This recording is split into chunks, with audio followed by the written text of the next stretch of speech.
حرمت روح پیمبر یک نظر کن سوئے ماں.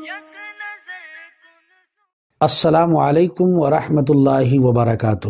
ناظرین کرام، انسان کی عزت نفس کتنا اہم ہے اور اس کا کتنا خیال رکھا جانا چاہیے، یہ ڈھکی چھپی بات نہیں ہے، اور شریعت اس کا کتنا خیال رکھتی ہے یہ بھی ہم اور آپ کو اچھی طرح سے جاننا چاہیے. ہم انسان کی عزت نفس کو کتنی اہمیت دیتے ہیں اور اس کے ساتھ کیسا سلوک کرتے ہیں، ہمیں شریعت سے اس کا مطلب اور اس کا طریقہ سیکھنا چاہیے. انسان کی عزت نفس بہت بڑی چیز ہے. اس کی عزت کے ساتھ، اس کے عزت نفس کے ساتھ مذاق کرنا، کھلواڑ بنانا، یہ شریعت اس کی اجازت نہیں دیتی ہے. آج میں آپ کے سامنے دو مسئلے کے ذریعے سے انسان کی عزت نفس کی اہمیت اور اس کی مضبوطی آپ کے سامنے رکھنا چاہتا ہوں. دیکھیے، حدیث میں آیا ہے کہ فجر اور عصر کے بعد آپ نماز نہیں پڑھ سکتے. لا صلاۃ بعد الفجر ولا صلاۃ بعد العصر.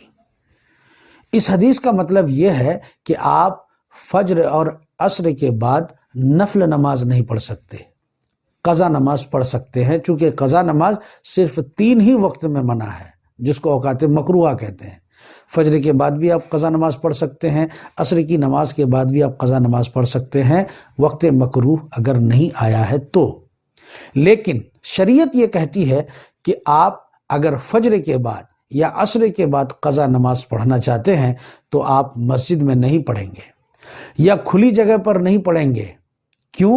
اس لیے کہ جب آپ مسجد میں عصر کی نماز یا فجر کی نماز کے بعد نماز پڑھیں گے تو ہر کوئی یہی کہے گا کہ اب تو کوئی نفل نماز ہے نہیں، کوئی سنت نماز تو ہے نہیں، لہٰذا اب یہ جو پڑھ رہا ہے یہ قضا ہی پڑھ رہا ہے. اس سے آپ کا عیب لوگوں پر واضح ہو جائے گا. جس عیب کو کوئی نہیں جانتا تھا، آپ نماز ادا کر کے اس عیب کو لوگوں پر ظاہر کر رہے ہیں. شریعت آپ کو روکتی ہے کہ جس عیب سے لوگ واقف نہیں ہیں، آپ اپنے عیب کو لوگوں پر عیاں نہ کیجیے. اس لیے حکم دے رہی ہے کہ آپ مسجد میں نہیں بلکہ آپ اپنے گھر میں جا کے نماز پڑھیے، تاکہ آپ کی جو عزت اور آپ کا جو حیثیت عرفی ہے وہ باقی رہے، وہ برقرار رہے. اسی طریقے سے ایک مسئلہ اور، اگر آپ کی عشاء کی نماز چھوٹ جائے، نماز قضا ہو جائے، تو عشاء کی نماز کے قضا کے ساتھ ساتھ وتر کی بھی قضا کا حکم ہے، اور آپ اس کو بھی ان 3 اوقات کے علاوہ جب چاہے پڑھ سکتے ہیں.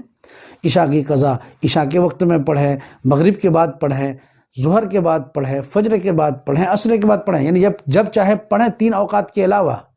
لیکن عشاء کے ساتھ ساتھ آپ نے وتر کی بھی قضا کرنی ہے. اب یہاں پر مسئلہ سنیے.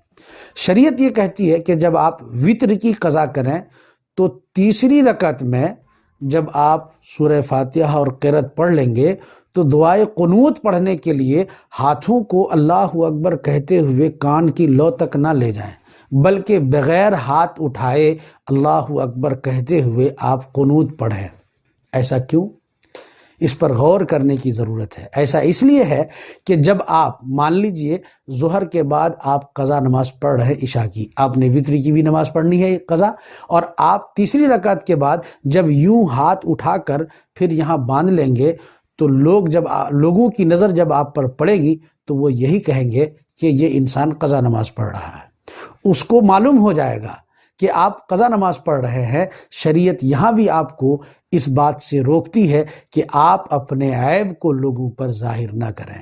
اور آپ یہ عیب کیسے ظاہر کر رہے ہیں؟ کانوں تک ہاتھ کو اٹھا کر لے جانے کی وجہ سے. یہ حکم ہے نا شریعت کا کہ جب آپ وتر پڑھیں گے تو ہاتھ لے جائیے کان تک اور پھر جو ہے نا اللہ اکبر کہتے ہوئے باندھیے اور دعائے قنوت پڑھیے. لیکن قضا نماز میں آپ کو روکتی ہے شریعت. کیوں؟ آپ کی عزت نفس کا خیال شریعت رکھ رہی ہے، آپ کی حیثیت عرفی کا خیال شریعت رکھ رہی ہے. اس لیے اگر آپ نے ہاتھ اٹھایا تو لوگوں کو پتہ چل جائے گا کہ اس وقت میں ہاتھ اٹھانے کا کیا مطلب، یہ تو وتر کی نماز عشاء کے وقت میں ہوتی ہے.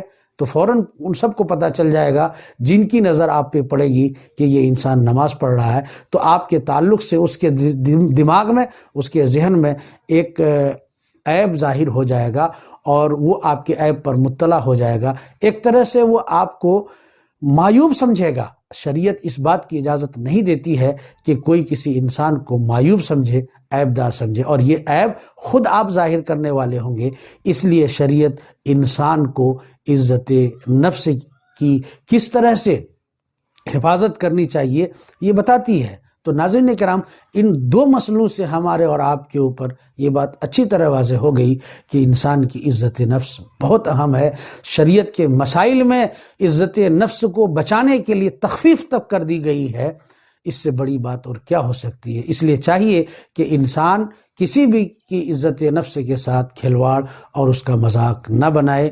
اللہ اس کا رسول اس سے بہت زیادہ ناراض ہوتے ہیں۔